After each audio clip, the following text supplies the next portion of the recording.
Hey, Can you so hear me? yeah, I can hear you. Can you hear me? Yes. Okay. Yeah,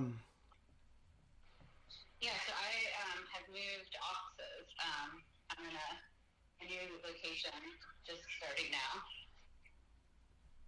Hmm. Well, what prompted the change? Oh, my lease ran out at my last place and they were trying to up the rent. So I just moved. There's a place that became available down the street. So I jumped Cool. on that. Cool.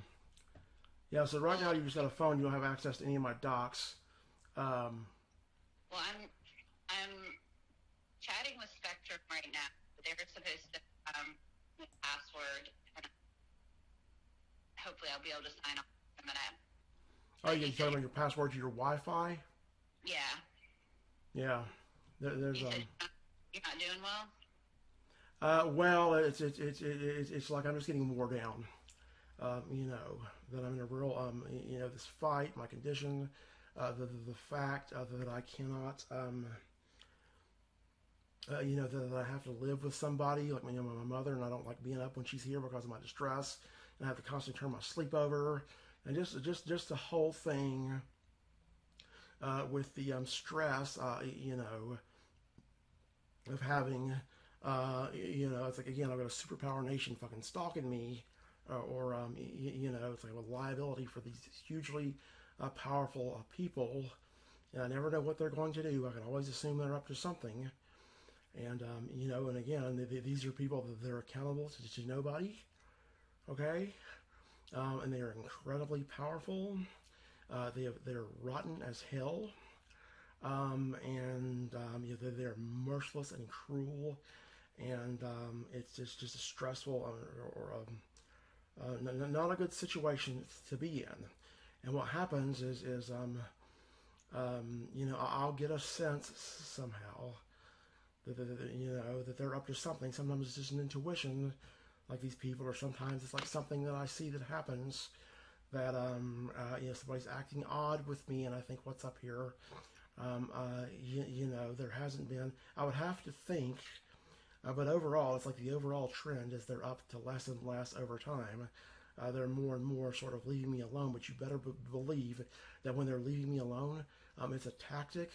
They want this situation to be over somehow. That they want to, and actually, I'll go ahead and tell you now that I think of it. I remember my Australian model. Yeah. They had her running some bullshit. Actually, it's just about a week ago. I'd sent her a message just to talk to her, and she apparently puts me on mute or ignore. And then she comes and replies with some bullshit that came from them. And it's like, and again, I'm handicapped, and so it's like when you're handicapped and you're trying to fight somebody that outweighs you this much, that God knows what they're going to try to do you. Okay, and then one of the main things that I fear is a big, like a propaganda based character attack on me of some kind, which is how these people work. These corporations, also the governments, that they work the same way, that they use these like the corporations. They got these PR firms, and the way they work is these people can do anything they want to. Okay, that they can commit the most egregious harm that you can think of, and the actual factual matters of what happened will be like an indictment of them. They are the devil. They have done something horribly, horribly, horribly wrong. Now, what happens though is they get away with it, and they turn the tables against their victims, because what they do is, the truth doesn't favor them, but they don't care because they know that the truth doesn't matter. Okay, in a situation like with me in this bank, you have two alternatives here, broadly. You have the truth, which is the factual matters of what has occurred, and then you have a narrative. Okay, now the difference between the truth and the narrative is the truth is just the truth. Is the plain truth. with all the context filled in, all the details that people need. A narrative is a story that is made up by artfully cherry-picking facts, appealing to people's irrationality, and things like this.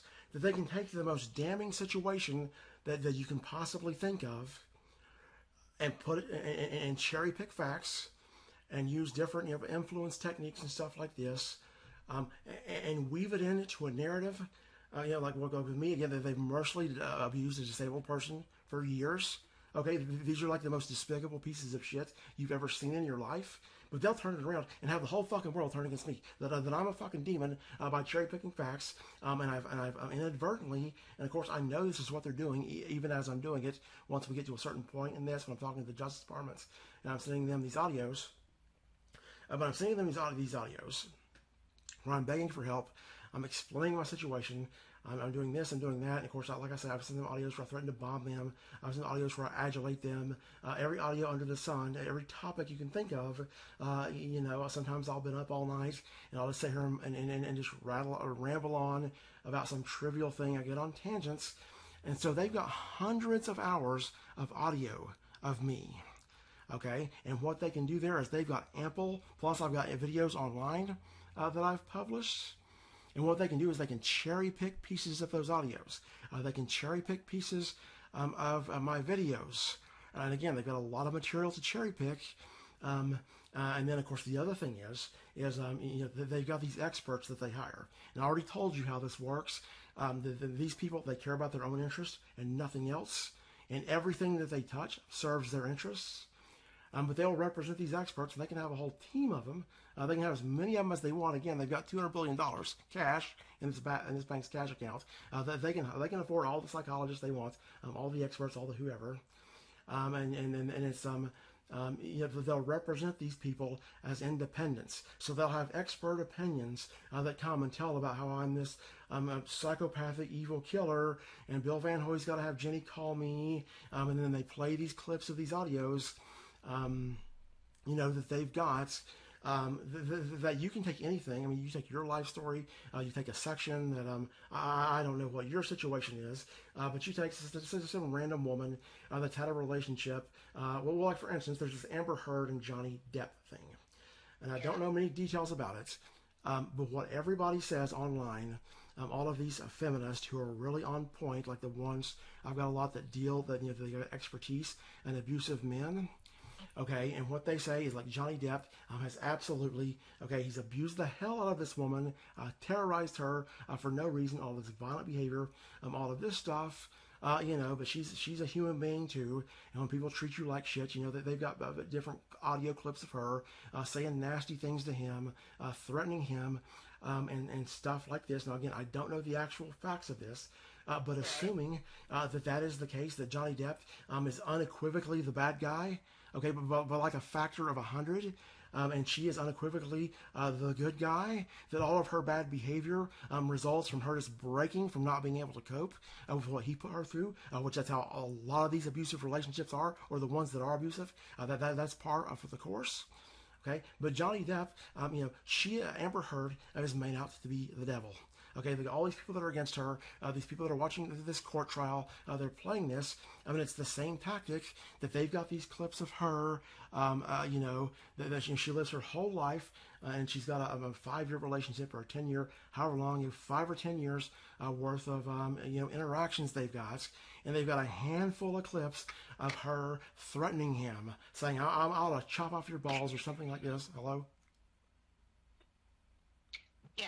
I'm following you. Yeah. And so what they can do is they can get those, and again, like I told you before, they take all these PR firms, the corporate people, all of them, they take all of these influence trainings where they learn how to influence people unconsciously. All of this, they've got a massive amount of tactics, and I'll tell you, I might have told you this before, but my perception of these people in these PR firms, and these are the firms that people will hire. You've got some company that killed some number of people with a chemical. They got 10,000 people died, or 5,000. I can't think. Or the tobacco companies that lie you know, and hundreds of thousands of people die over their lives. I mean, you have people that live the horrible consequences, and they'll hire these PR firms. These PR firms that pull it off. And the way I perceive them is that these people are very, very much students of influence. Okay, that they're very, very much students of methods of persuading, influencing, marketing. That what I picture them doing, and this is not just based on just pure intuition. People in sales and stuff, I've been in sales. A lot of the same stuff, they'll teach salespeople in their trainings, and it's not necessarily a bad thing. Because it's not necessarily a bad thing. It just becomes a bad thing when these corporations use it maliciously.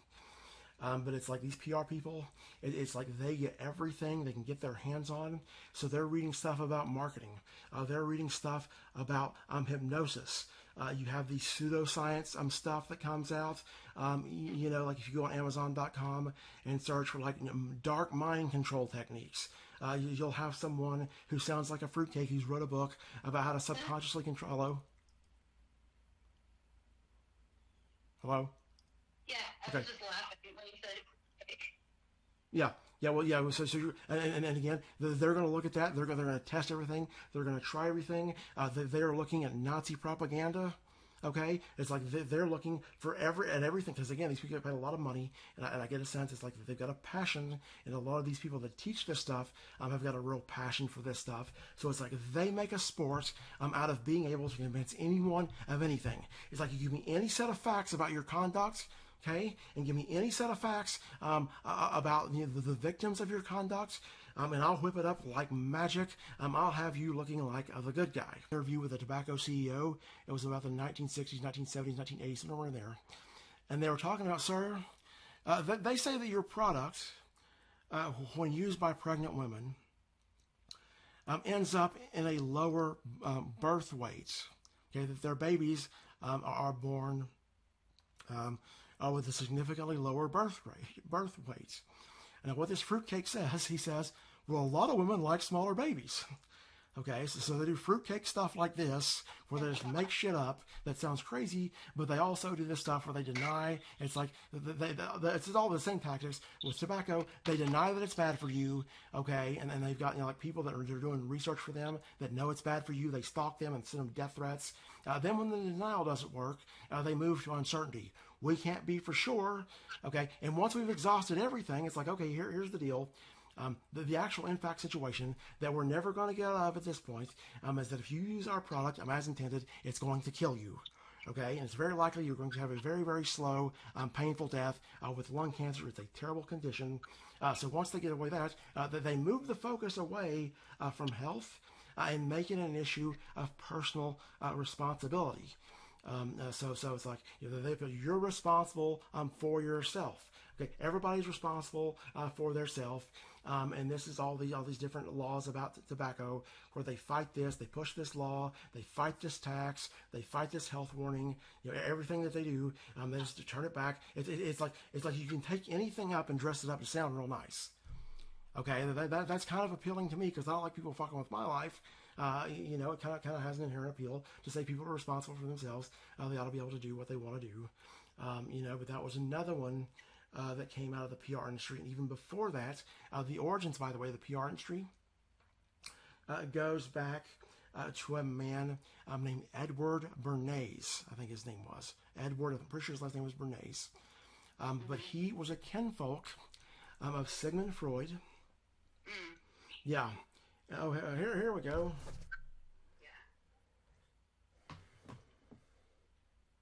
Yeah. I'll just cut us off.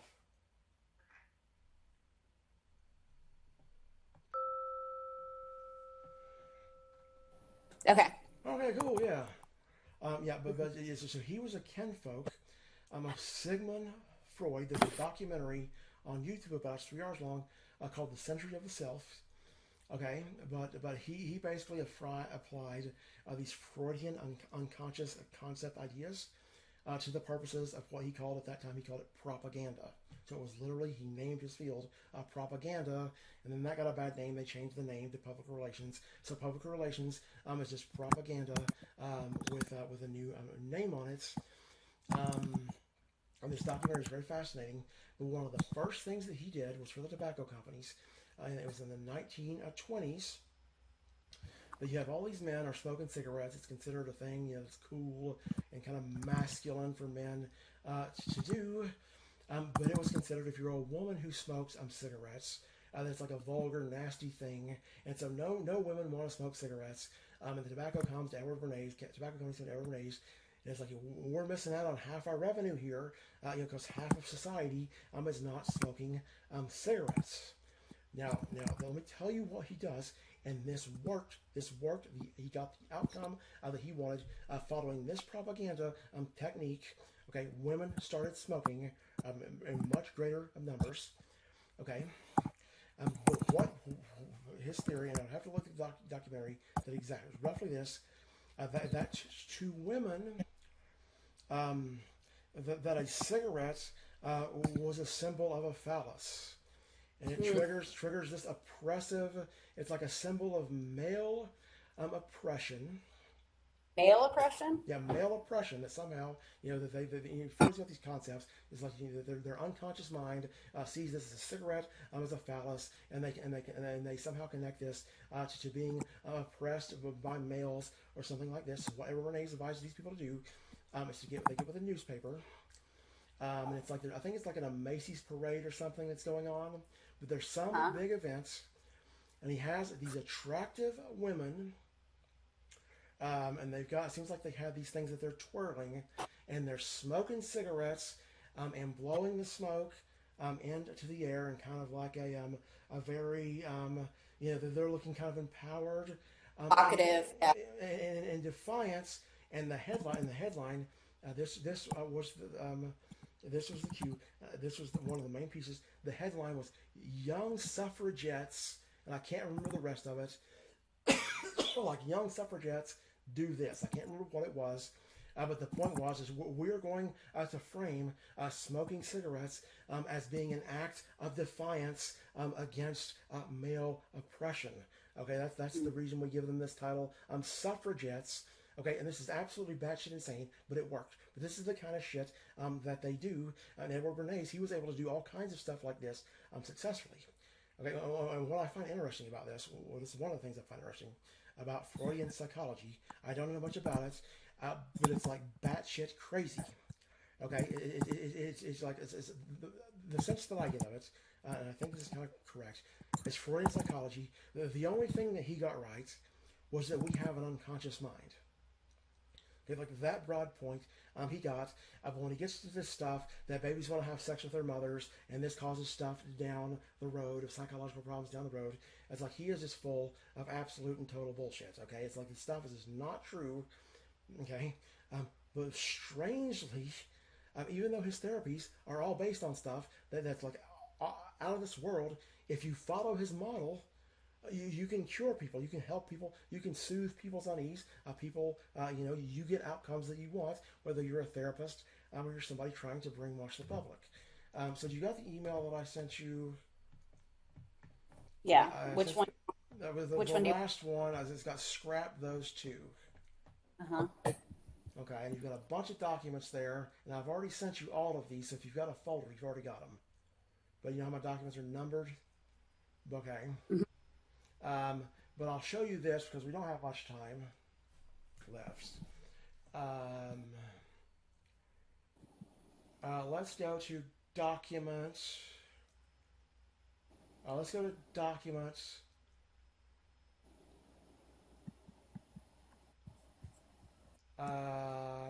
Documents 70 maybe? Yeah, let's go to document 70. And also, while we're at it, document 68 is related.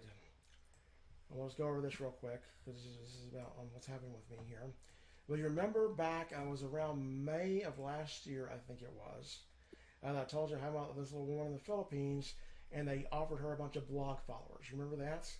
Now, to refresh your memory, what happened is I had this little woman. I thought that they'd ceased their terror attack on me for a while. I thought they'd seen the error of their ways, the Justice Department and Wells Fargo. I thought that they were going to do something to help me, and they're just waiting on me to get the media on it or something. And so I send them emails talking about how I've got this new little woman in the Philippines that I'm seeing, and I send her thousands of dollars, about $1,500, or $2,000, $1,500, something like that. But anyhow, what they do is they use the photos I send of her little brother, to track her down. And I told you, I knew what had happened as soon as it happens. It's on about May 22nd, 2023. She starts ignoring me, and at the same time, she starts to have a massive influx of blog followers. Okay, it's like her blog followers are going absolutely through the roof. What I told you at that time, it was right around the same time that this first happened, that I first told you about it, was that I know exactly what's going to happen, that at some point they're going to run out of people. Because what's happened here is obviously Wells Fargo is giving her all these followers for information about me, which I actually have hard evidence, or I did have hard evidence at least. I know for a fact the stuff that I told her got to them. I know for a fact.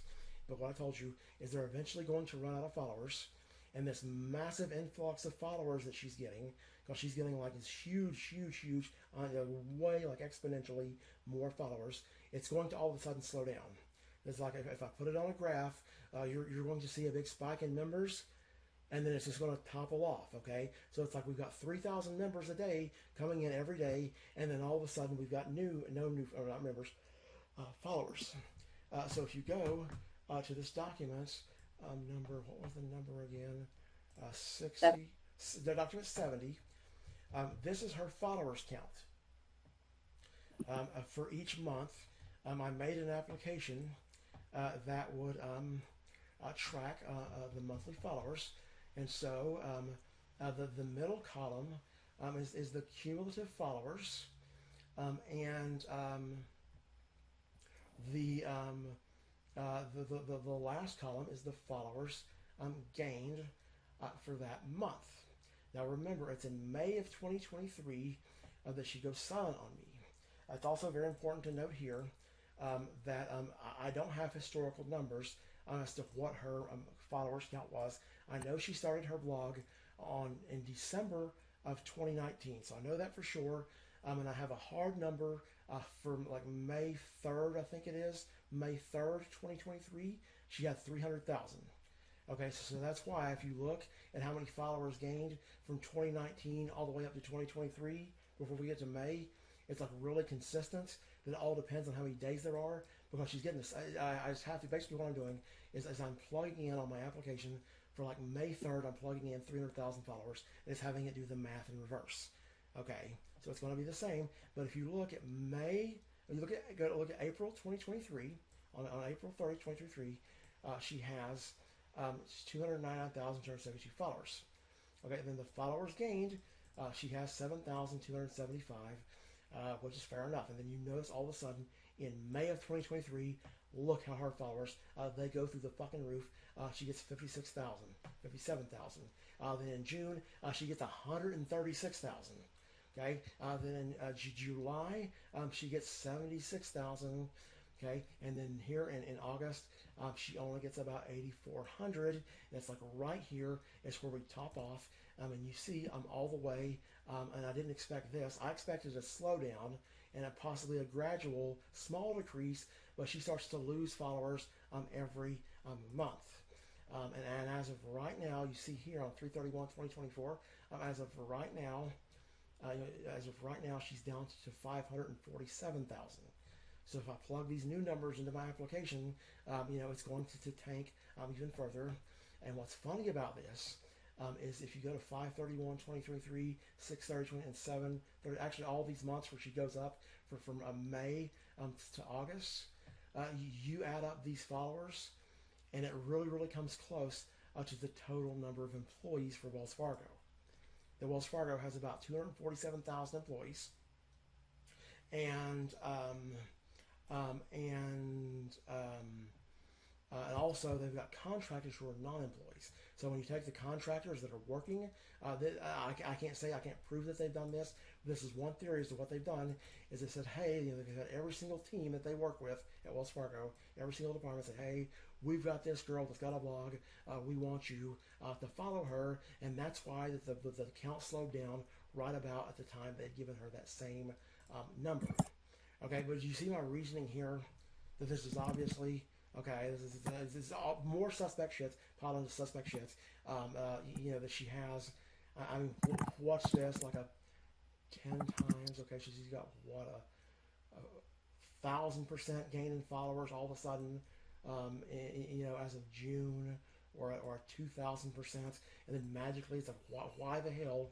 And of course these historical numbers, you can't, there's not much you can do with those. That actually show you if you go to document number 69. You see the graph and you see how this looks. And I've got the orange dots is the day that she started ignoring me. The first day she started ignoring me, and what they've done is they have told her a bunch of stuff about me. They've made up a bunch of stuff. They don't have any emails that they can use against me. They have one that they can misconstrue, but they've got a bunch that I can use against them. So they've convinced her that I'm a bad guy because she thought I was the greatest thing on earth.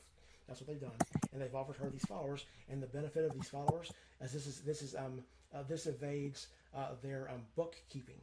Okay, when they do their audits for their financial statements, they're not going to have any financial transactions on their books that they have to explain.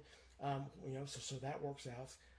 Real good for that. Then instead of paying her in cash, they can give her these followers to her blog, and these she makes money off her blog based on how many followers she got, how many views. She's got stuff she advertises. This is good for her, and I was pissed off when I figured this out. And what they did is they shit a brick. Okay, they were freaking out when I figured this out. They didn't somehow. I don't know why these people don't think I'm going to figure them out at this point. That's what they always do. They're always going to go away to the next thing. And what they did is right around the same time period. In May, she's getting these thousands of followers every month. I figured them out. All of a sudden, she's having a big. She's proposing. She's going to marry her ex-boyfriend, and they eventually have this big, very, very fancy wedding. Okay. Now the thing is in the Philippines, everything is cheap. I'm not sure how much this wedding cost. She had one social media post that seemed to suggest that it might cost about $3,200 or something like that. I did the math. Okay, and you got to think in the Philippines, like you're living the good life if you make $500 a month. Okay, Right. but the point is even $3,000. That's way more than I need. When I was talking to this girl, her family was facing food insecurity. They weren't able on a recurring basis. There were plenty of times they couldn't buy her brother's medicine and stuff like this. So all of a sudden, they're having a big $3,000 wedding. And again, when you look at this, when you're from America, it has the appearance of a way more than $3,000 wedding. Okay, it's like you're looking at a 20 grand, 25 grand wedding is what it kind of looks at me. And what's happened there, as they know they've lied their asses off. They know I've got the emails that I can prove what I've really said about her and how I like to help her brother and stuff like this. And it's like they've got to get her off the scene ASAP. So they say, here, we want you to marry your ex-boyfriend, and we'll throw you a big goddamn wedding. And some executive can fucking sneeze $3,000. They can put it on Wells Fargo's books if they want to. They're not going to have to explain when you're getting audited and you're a business like Wells Fargo that makes billions of dollars a year, you make $10-20 billion a year. They don't give a rat's goddamn ass about $3,000. Okay, so that's what they've done there. And again, this document 68. That's just got a tally of the members counts. Okay, that I've got this post here on May 3rd where she's got 300,000. I got a hard number there, and also on this document 68. What page am I on? On page 5. You see here, as of this date, she's got 400,000 followers. I think it was as of June 7th. She's got 400,000 followers, and somehow she knows in advance that she's about to have 500,000. Okay, somehow she knows that she's got 100,000 followers coming down the pike. Okay, she's saying we're about to have 500,000 followers. So it's like it's like the same thing. Everything that I say adds up. Okay, Yeah. but that's that. Um, and I've got a bunch of text on here too that I've got a new document that I erased that. But that's just an example. That's where I get the numbers from. Like it's 482K followers on page 13 or whatever, any page you're on. But page 14, I got 500K. And what I do is Facebook gives you rounded numbers, rounded to the thousands. So you do 498K, 500K. And what my application does that I built is it fills in the gaps between the days. It's like basically what I do, or actually what I was doing in the beginning, is I would look at her accounts multiple times every day, and every time that her followers count goes down, I take a snapshot as soon as it goes down. And so like it's 500K followers, for instance, she might be at 500K for a period of, I don't know, depending. And of course, it was going up every day there for a while, but eventually it gets to the point that she might be stuck on one follower count for 3 or 4 days. And then all of a sudden, so she's got 4 consecutive days, say of 500K, and then all of a sudden she's up to 501K, or all of a sudden 501K. So I've got to take those 4 days and average out this 1,000 members to each different day, and that's how I end up with this daily count. The monthly table is ultimately based on a daily tally, and document number 67. This interpolation shows an example of the math that I have done, that the application has done. So if you go to document 67, and you see here on 6/7/23, see on the notes it says date has a verified follower count. What that means is that I've got a snapshot of her that I know for a fact she has 400,000 followers on 6/7/2023. And then you go down here to 6/16/2023. I've got another verified follower. I've got a snapshot of 439,000. So these dates between 6/7 and 6/16, these dates, these are numbers that are just made up. You just average out the difference. That's what this application that I built does. It just fills in the gaps so that we have a daily tally, and it gives you kind of an accurate, fairly accurate idea as to what's going on. It's not going to be hugely different, the actual thing, if you have the actual numbers. But that's why that graph that I have doesn't have curves, it doesn't have dips, that it's all straight lines. It's like everything goes up at a perfect straight line, is because and of course you're going to go to a perfect straight line, but it's ultimately because that I just have round numbers. So how do you like your new office? Oh, I like it a lot. It's an old vet office. It's a little house off of Park Road. I can give you the address so you know it. Okay, yeah. Yeah, it's 4928 Park Road, Charlotte, North Carolina 28209. 489 Park Road? Oh, no, 4928. 4928. You said in Charlotte? Mm-hmm. Okay, cool. Yeah. And the other documents I sent you were on this. We don't have time for them. And of course, you're going to remember. But those are this thing where they where I told you about that they and here actually let me send you while we got, if you want to get out your appointments and see what you got, because we're kind of run out of time here. I can't remember when we got started. It's 12:13 right now on my computer. We've got a few more time. Okay. But let me go here to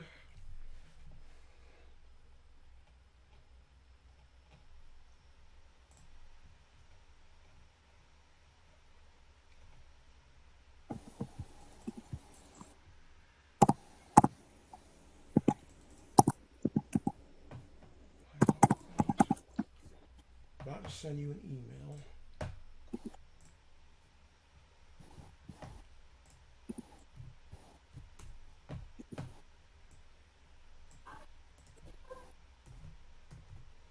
Okay.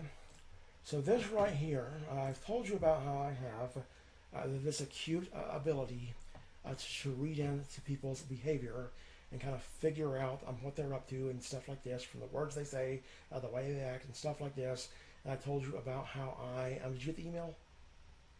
Yes, I just got it. And I told you about how it's a combination of this thing that I inherited from my dad, where I have an intuitive sense of how people think, and there's also a CPSD, PTSD elements of where I've got this hyperactive nervous system that I kind of see what's up. But this right here, I've sent you this other evidence that I have that I know that the people at Broughton Hospital, this girl Melissa Scott, sent out my medical records. But this right here, this is constructed from memory.